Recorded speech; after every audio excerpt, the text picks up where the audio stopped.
क्या बताते हैं परमात्मा के सुरपति दुखिया, भूपति दुखिया, रंक दुखी बपरीति हो।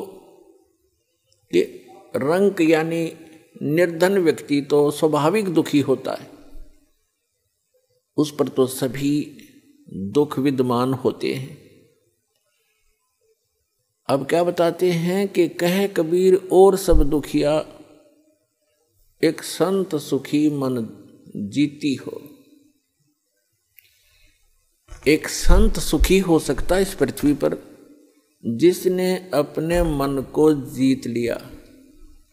मन को पुण्यात्माओं जीतना कोई हंसी खेल नहीं है।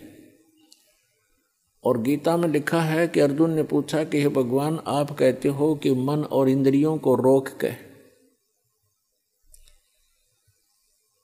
एकांत स्थान पर ध्यान लगावे, तो अर्जुन कहता है भगवान इस मन को रोकना बड़ा कठिन है। इस बात को गीता ज्ञानदाता भी कहता है कि मन को रोकना तो तूफान को रोकने के तुल्य है। फिर भी कहा है कि कोशिश करे, उसका अभ्यास करने से उसका कुछ राहत मिल सकती है। ये तो है एक वेद ज्ञान जो इनकम्प्लीट है, क्योंकि बहुत से ऐसे ऋषि हैं, जैसे एक श्रृंगी नाम के ऋषि थे।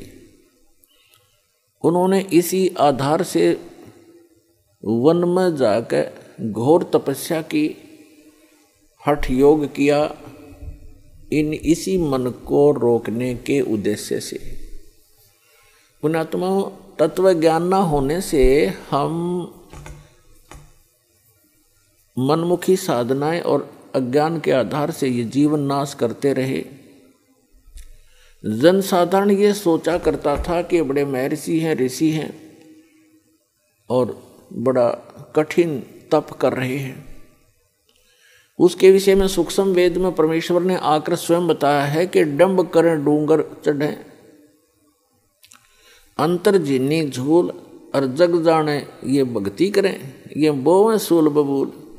कोई पहाड़ पर, कोई ऊंचे से स्थान पर के दूर तक दिखाई देऊं मैं कहीं साधना कर रहा है कोई संत। डंब करें, डंब माने पाखंड करते हैं, लोग दिखावा करते हैं। डंब करें डूंगर चढ़ें, डूंगर माने पहाड़ पर ऊंचे स्थान पर चढ़ जाते हैं।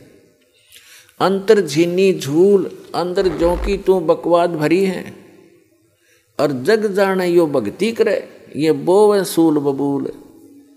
अपने भविष्य में ये कांटे बो रहे हैं तत्व ज्ञान के अभाव से। उसके लिए क्या बताते हैं परमात्मा कि एक श्रृंगी नाम के ऋषि थे। उन्होंने ऐसे ही अपने इसी अज्ञान आधार को प्रमुख रखकर वन में चले गए, फॉरेस्ट के अंदर बैठ गए, जाकर हठ योग किया। इन्होंने क्या सोच रखा है कि पहले अपनी इंद्रियों को काबू करें, और ताकि ये भक्ति में फिर बाधक ना हो।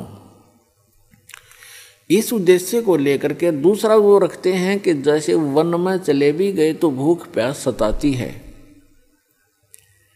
उसके लिए ये महापुरुष क्या करते हैं कि खेचरी मुद्रा का प्रयोग किया करते थे। खेचरी मुद्रा, जैसे कई पंथ हैं, जैसे ये अंसा देश वाले तो इससे पे गाटा जोड़ रहे हैं। खेचरी मुद्रा, जीभ को उलटकर तालू पर लगा ले और कान बंद करके ये नाद क्रिया, ये तो बालकों के खिलौने हैं। इस मन कल्पित ये अपना एक ड्रामा है इस जीवन को नष्ट करने का।